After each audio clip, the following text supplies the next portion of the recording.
Tai.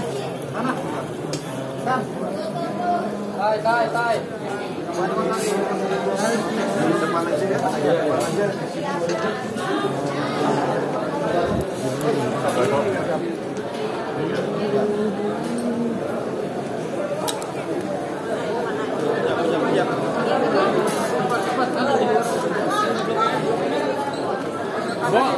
Depan aja di lebih luas, lebih terang, gambar lebih bagus.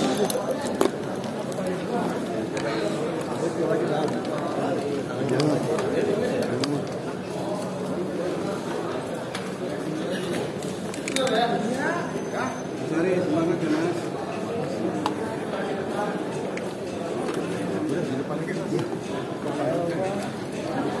Jalan pelan-pelan. Jatuh, hati-hati.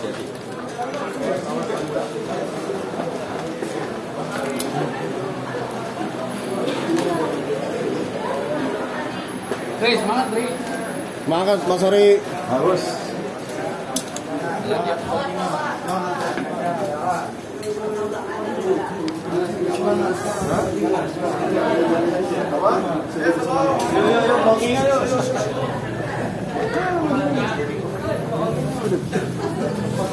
Namanya hidup tuh masih ada naik turunnya ya, betul. Baik dalam karir, dalam Pintu. aduh, ajar.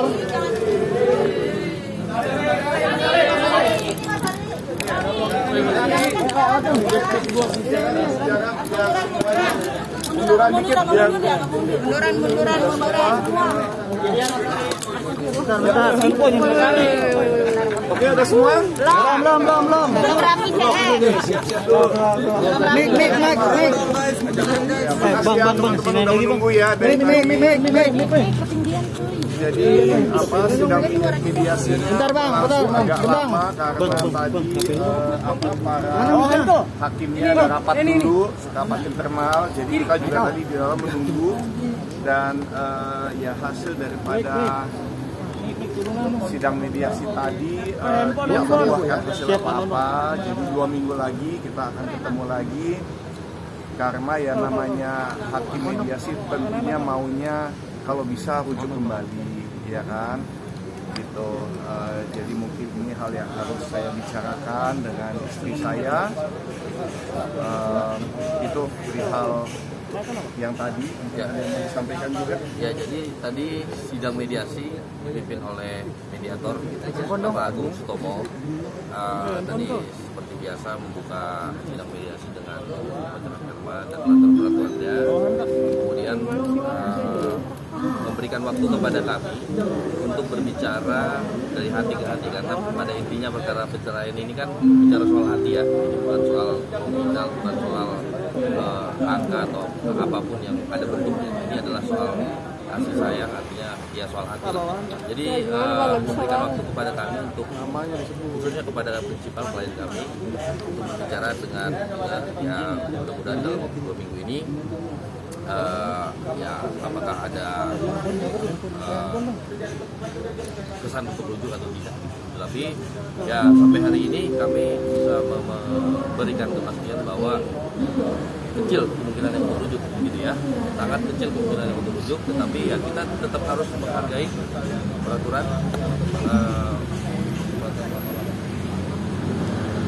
Menunggu sampai sidang berikutnya 2 minggu lagi ya, sekarang tanggal 29. Mas Hari, apa yang bikin kemungkinannya begitu kecil sih Mas Hari? Ya, sampai di sini aja. Silakan kalau ada pertanyaan.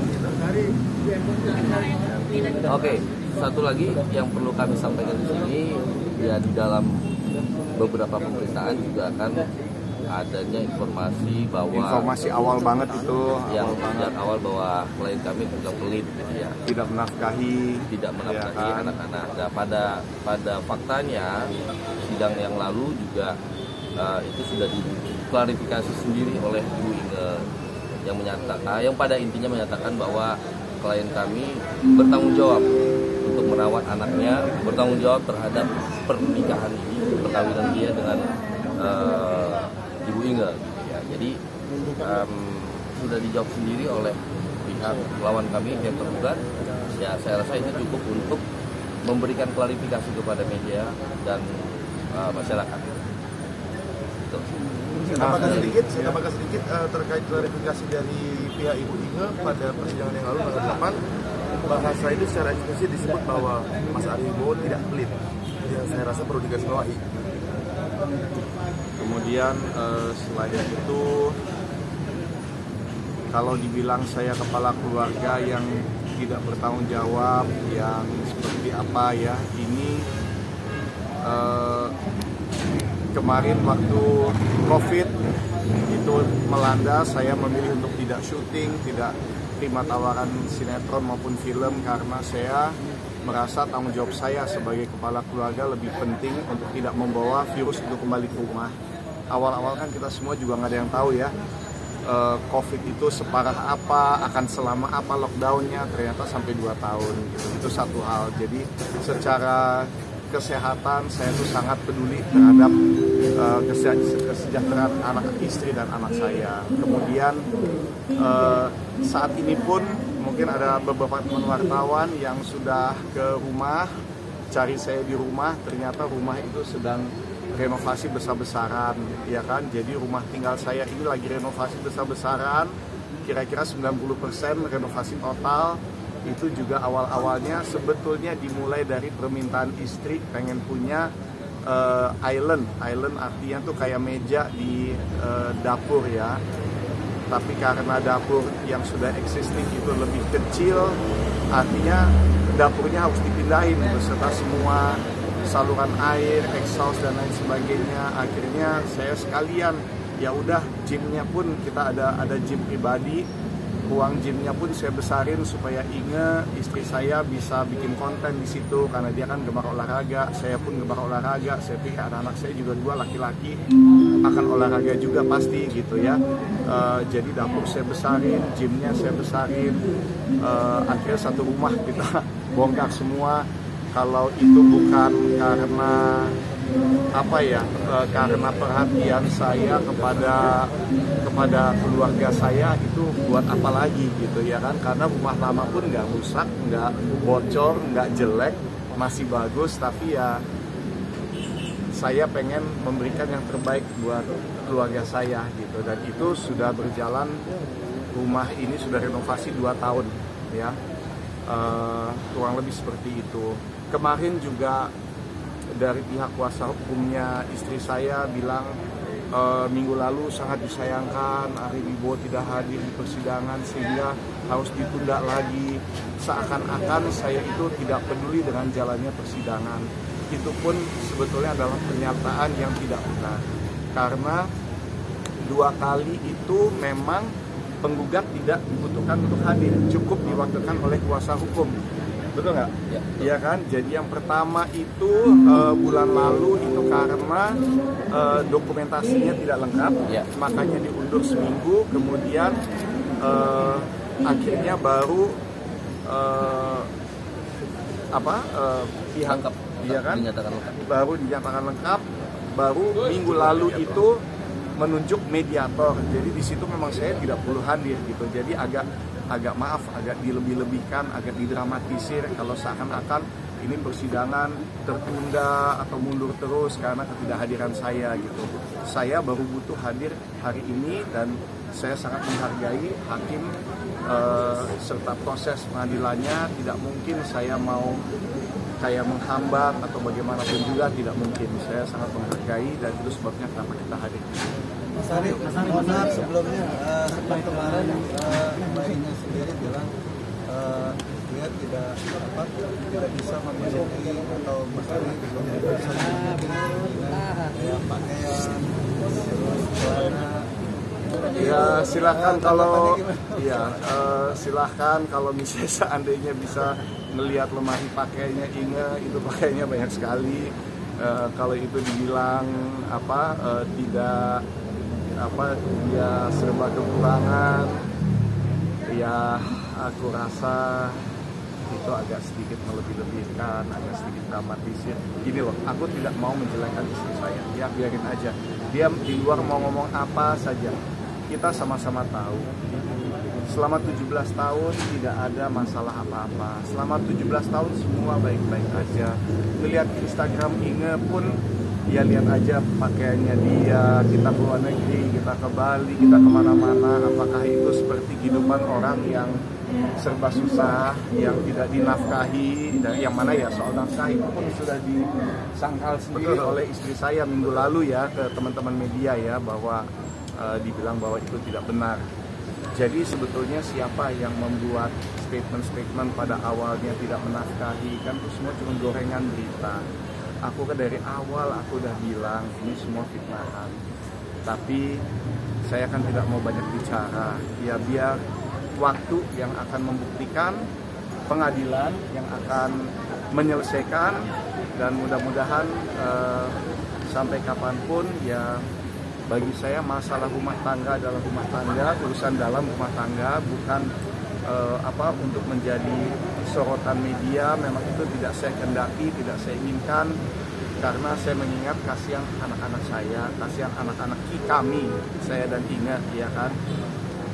Karena yang namanya jejak digital itu nggak akan kemana-mana. Kalau dibilang begini, dibilang begitu, ya itu pasti akan berdampak kepada anak-anak. Kita mah udah gede ya. Kalau misalnya saya dan istri saya gagal dalam pernikahan, ya sudahlah, kita nelen aja, kita bisa terima ya kan dengan lapang dada. Tapi tidak usah dijadikan segala sesuatu didramatisir, dilebih-lebihkan hanya untuk gorengan media. Itu kasihan anak-anak. Bagi saya itu seperti itu aja gitu. Jadi saya tidak akan pernah menjelekkan istri saya, walaupun saya tahu namanya dua manusia tidak ada yang sempurna, ya kan. Tapi ya terserah, kalau memang dari pihak sana mau ngomong begitu, saya cuma bisa bilang banyak sekali fitnahan, dan biar nanti pengadilan yang biar hakim yang menentukan, yang memutuskan siapa benar, siapa salah, seperti itu. Mas Ari, apa yang bikin kemungkinan rujuk kecil sih Mas Ari?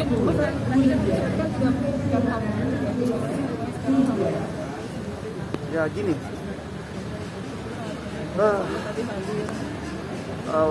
begini, ya, banyak saya ngeliat nih ya, saya nggak terlalu mikirin lah gitu ya, komentar-komentar. Ya kan, ada yang bilang, wah itu orang udah keluar kata cerai tapi kok masih masih tidur seranjang ya, kok masih sama-sama padahal udah niat cerai. Ya emang saya ini kan kepala rumah tangga yang bertanggung jawab. Selama belum ada keputusan pengadilan bahwa kita cerai, dia tetap sah sebagai istri saya, dan saya tetap harus tetap terus memberikan semua yang layaknya diberikan seorang suami. Itu tidak akan berubah hanya karena secara pribadi lagi kesel atau lagi sakit hati atau lagi apa gitu ya. Itu tanggung jawab saya sebagai seorang suami, sebagai seorang kepala rumah tangga gitu. Jadi tolong jangan kayak gini loh. Kita nggak pernah benar gitu ya. Dibilang wah gimana sih udah cerai kok masih seranjang. Ya memang belum ada ketok palu kok dari hakim, jadi ya memang masih menjadi tanggungan saya. Kalau nanti sudah selesai urusannya, ya mau dia sama siapa, mau ngapain ya itu urusan masing-masing gitu ya, karena secara hukum kita sudah bukan satu pasangan suami istri lagi. Mas Ari, apa yang bikin kemungkinan rujuk itu kecil sih Mas Ari? Tadi kan sempat dibilang kemungkinan rujuk sangat kecil.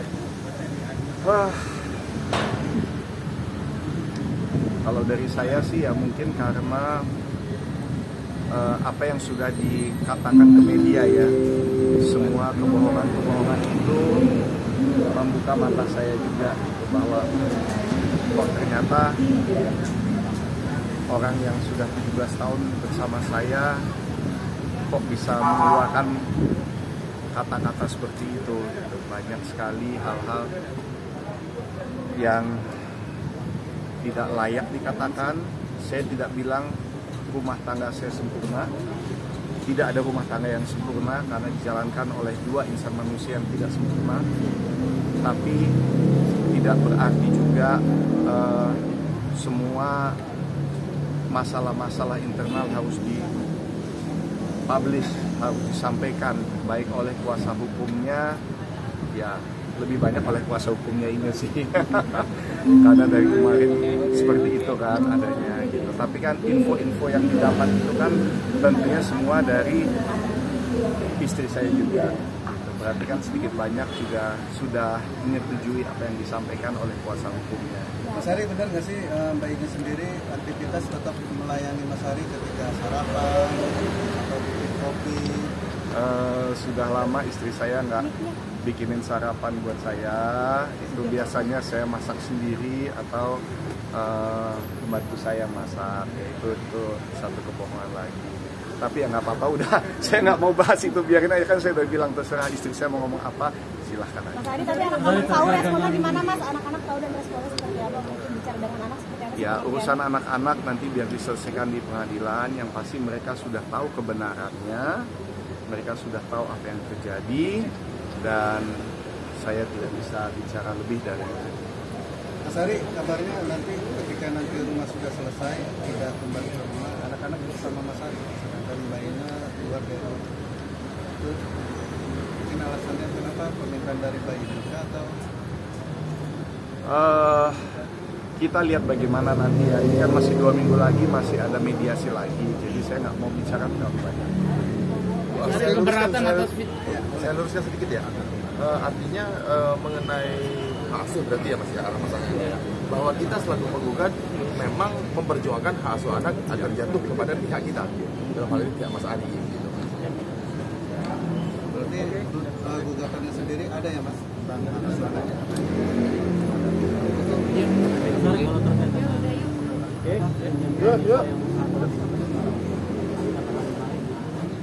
Tentang bukan harta gono, perjanjian pranikah. Oke. Nah, ini perjanjian pranikah ini banyak sekali ada yang bilang, wah ini dari awal udah nggak bener nih perjanjian pranikah nih, udah mikirin masing-masing aja. Gini, ada banyak kelebihan tentang perjanjian pranikah. Saya itu kan sudah tahu bahwa saya rencananya nggak mungkin selama-lamanya hanya di dunia entertain. Saya akan masuk dunia bisnis yang mana sekarang pun memang sudah masuk. Saya ada F&B, saya ada